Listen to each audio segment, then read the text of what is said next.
मसीह यीशु के बाबरकत और जलाली नाम में तमाम देखने वालों को मेरी तरफ से सलाम। मैं एवेंजलिस्ट समिया आपकी खिदमत में हाजिर हूँ एक बार फिर से एक नए टॉपिक के साथ। उम्मीद करती हूँ आप सब खुश हैं और खुदावंद आप सबको इसी तरह खुशहाल और बहाल रखें और हमेशा खुदावंद में सजे रहें और उसकी बातों को ज़रूर सुने और उनके वसीला से बरकत को रिसीव करें। सो मेरे अजीज़ों, मेरा जो आज का टॉपिक है वो है ताकत।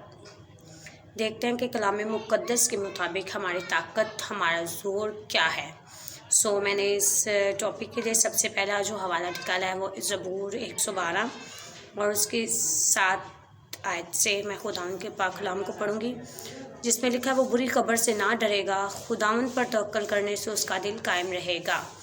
यानी कि जिसमें खुदा की ताकत है, जिसमें खुदा का ज़ोर है, वो बुरी खबर से ना डरेगा, क्योंकि खुदावंद में उसका दिल जो है वो कायम है। जिनका दिल खुदा में कायम होता है और जिनका ध्यान और रुझान खुदा में कायम रहता है, यकीनन वो खुदा की ताकत से भरे हुए होते हैं और उसी ताकत के वसीला से उनका दिल जो है वो कायम रहता है। अगर आज हम बुरी खबर को सुनकर पस्त हो जाते हैं, या हम अक्सर लोगों को मैंने देखा है कि अगर उनको कोई बुरी खबर सुना दी जाए तो उनको हार्ट अटैक हो जाता है। क्यों? क्योंकि खुदावंद का ज़ोर, खुदावंद की ताकत उनमें नहीं होती, वो कमज़ोरी में ही अपनी जान से हाथ धो बैठते हैं। लेकिन मेरे अजीज़ों, जो खुदावंद में कायम रहते हैं और जिनमें खुदा की ताकत होती है, उनको बुरी से बुरी खबर सुना दी जाए तो उनका जो दिल है वो खुदा में कायम रहने के वसीला से वो क्या करते हैं, ताकत से भरे रहते हैं और हर तरह की बुरी खबर को सुन लेते हैं और उनके लिए क्या करते हैं, दुआ करते हैं। आज अगर हम भी कमज़ोरी में हैं और हमारे अंदर ज़ोर नहीं है तो खुदा के आगे झुक जाएं और उससे रूहानी ताकत मांगे और ज़ोर मांगे, ताकि खुदा का ज़ोर और क़ुव्वत हमारे अंदर हो और हम किसी तरह की बुरी खबर से डरे ना, घबराएं ना, बल्कि हमारा जो दिल है वो खुदा में कायम हो, उसकी रफ़ाकत, उसकी कुर्बत में कायम हो और हम उससे बरक़ात को रिसीव करने वाले बन जाएँ। मेरे अज़ीज़ों, अगर आज हमारे दिल कायम नहीं है तो हमारे लिए क्या है, ये बड़ी ख़तरनाक बात है और ये बहुत एक तकलीफ़ दे बात है कि अगर हम खुदा में कायम नहीं तो हम ज़रा भी हालात का मुकाबला नहीं कर सकते। हालात का मुकाबला वही लोग कर सकते हैं जिनका दिल खुदा में कायम हो और जो खुदा में कायम हो, उसकी रफ़ाकत में कायम हो, जिनका दिल खुदा से हर वक्त दुआ इल्तिजा में रहे। यकीनन वही लोग जो हैं खुदा से ताकत को रिसीव करके मुकाबला कर सकते हैं। अदरवाइज़ अगर हम खुदा की ताकत से, खुदा के ज़ोर से नहीं भरे हुए हमारी ज़िंदगी, दुआया ज़िंदगी नहीं है, तो हमें हर तरह के हालात जो हैं चकनाचूर कर देंगे। जिस तरह के अब दौर चल रहा है, बहुत ख़तरनाक दौर चल रहा है, इस ख़तरनाक दौर में हमें खुदा के साथ रफ़ाकत में कायम रहने की ज़रूरत है और वो बुरी खबर से ना डरेगा, क्योंकि खुदावंद पर तवक्कल करने से उसका दिल कायम है। क्योंकि खुदावंद पर जो तवक्कल करते हैं उनका दिल फिर ही कायम रहता है और जिनका तवक्कल खुदा पर नहीं होता वो हिम्मत हार जाते हैं, उनके दिल कमज़ोर होते हैं और किसी सदमा को बर्दाश्त नहीं करते और वो अपनी सेहत से भी हाथ धो बैठते हैं। ऐसे लोग टेंशन लेकर दिन ब दिन घटते ही जाते हैं। मेरे अजीज़ों, एक और रेफरेंस देखेंगे कि खुदावंद की ज़ोर और ताकत से हम किस तरह भर सकते हैं। दूसरा हवाला मेरे साथ खरूश 23 बाब की 25 आयत में लिखा है, और तुम खुदावंद अपने खुदा की इबादत करना, तब वो तेरी रोटी और पानी पर बरकत देगा और मैं तेरे बीच से बीमारी को दूर करूँगा। खुदावंद के पाक कलाम के पढ़े और सुने जाने पर खुदावंद की बरकत हो। मेरे अजीज़ों, आपने सुना कि हम ताकत किस तरह पा सकते हैं। यहाँ लिखा, तुम खुदावंद अपने खुदा की इबादत करना, तब वो तेरी रोटी और पानी पर बरकत देगा और मैं तेरे बीच में से बीमारी को दूर कर दूंगा।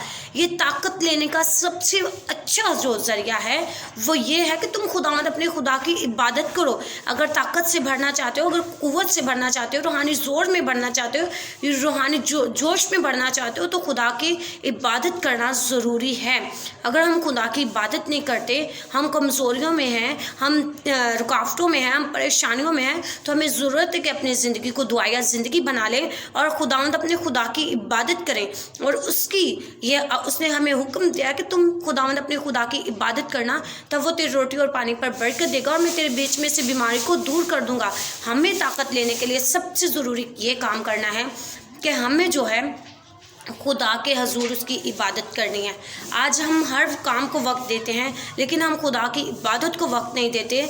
इसी वजह से तो हम कमज़ोर हैं, रूहानी तौर पर भी कमज़ोर हैं और बदनी तौर पर भी कमज़ोर हैं, क्योंकि महंगाई ने इस कदर लोगों को कमज़ोर कर दिया। ना तो वो ढंग से कुछ खा पाते हैं और ना कुछ उनके ज़िंदगी में काम होता है। क्यों? क्योंकि उनके पास खुराक नहीं है। और खुदा ने जो हमारे आगे एक बात रख दी है कि तुम खुदावंद अपने खुदा की इबादत करना, खुदा का ये हुक्म है, तब वो हमारे रोटी और पानी पर बरकत देगा, हमारे बीच में से बीमारी को दूर कर देगा। लेकिन हम ऐसा नहीं करते। हम बीमारियों में जकड़े जाते हैं, हम परेशानियों में जकड़े जाते हैं और हम खुदा की इबादत नहीं करते। ना वो हमारी बीमारियों को दूर कर पाता है। क्यों? क्योंकि हम उसकी रफ़ाकत में उससे लेस ही नहीं होते। लेकिन हमारा खुदा जो है खताओं को ढांप देने वाला खुदा है। हमारा खुदा जो है माफ़ कर देने वाला खुदा है। हम इकरार करने का आया, खुदा अगर मैं तुझे टाइम नहीं देता तो मैं तुझे टाइम देना स्टार्ट कर दूँ, ताकि मैं अपनी ज़िंदगी में बरक़ात को रिसीव करूं और तुझसे ब्लेसिंग को रिसीव करूं। सो मेरे अज़ीज़ों, हमें ज़रूरत है कि ताकत को रिसीव करने के लिए, अपनी कमज़ोरियों को दूर करने के लिए, अपने अंदर ताकत को डिलीवर करने के लिए हमें ज़रूरत है कि हम खुदावंद अपने खुदा की इबादत करें। तभी वो हमारी रोटी और पानी पर बरकत देगा और वो उसका वादा है कि वो हमारे बीच में से बीमारियों को दूर कर देगा।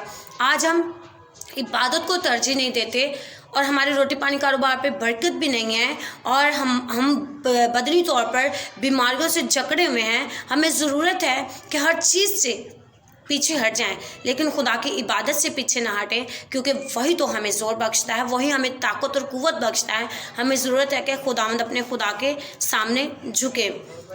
और एक हवाला और निकालेंगे और इसके वसीला से हम बरकत को रिसीव करेंगे। ज़बूर 21 उसकी पहली आयत।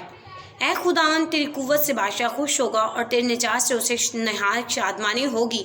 यानी कि तेरी कुव्वत से बादशाह खुश होगा, यानी कि खुदा की दी हुई ताकत से, खुदा के दिए हुए ज़ोर से जो है बादशाह क्या होगा? खुश होगा। और तेरी निजात से उसे शादमानी होगी, यानी कि खुदा की निजात से बादशाह को क्या होगी? शादमानी होगी। आज हमें ज़रूरत है कि अपनी ज़िंदगियों को खुदावंद के ताबे कर लें, खुदावंद की वफ़ादारी में ज़िंदगी गुजारें, दुनियादारी को भूल जाएं। दुनियादारी में कुछ नहीं रखा।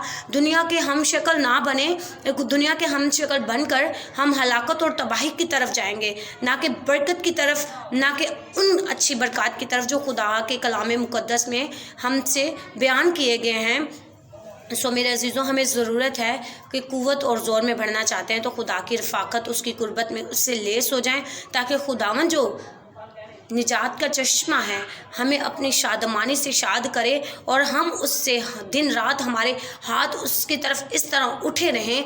और ये हाथ इस तरह जब खुदा के आगे उठेंगे तो यकीनन ये बरकतों को समेट लेंगे। हमें ज़रूरत है कि खुदा की रफ़ाकत, उसकी कुर्बत में उससे ताकत और ज़ोर मांगे, जो ऐसा ज़ोर होगा कि वो हमें कमज़ोर, वो हमें पस्त नहीं होने देगा। सो हमें ज़रूरत है कि खुदा की रफ़ाकत में उससे ताकत मांगे। जब वो अपनी आसमानी ताकत हमें देगा तो हम जिस्मानी किसी भी जोर से डरेंगे नहीं, क्योंकि हम उसका मुकाबला करेंगे, क्योंकि हम खुदा की कुव्वत, खुदा के जोर, खुदा की ताकत से भरे हुए हैं। और जिस तरह बादशाह का दिल बादशाह खुदा की कुव्वत से खुश है, इसी तरह हम भी खुदा की कुव्वत से खुश हो सकते हैं। हमें ज़रूरत है कि खुदा के हुजूर अपनी ज़िंदगियों को खुदा के हुजूर ताबे करें और उसकी मर्ज़ी के मुताबिक अपनी ज़िंदगियों को इस्तेमाल करें। सो मेरे जो इस छोटे से टॉपिक के वसीला से खुदावंद आप सबको बड़ी बरकत दे। दुआ में याद रखिएगा। मैं एवेंजलिस्ट समिया आपसे इजाज़त चाहती हूँ, फिर नए टॉपिक के साथ आपकी खिदमत में हाजिर होंगी। तब तक के लिए खुदा हाफिज़। God bless you all.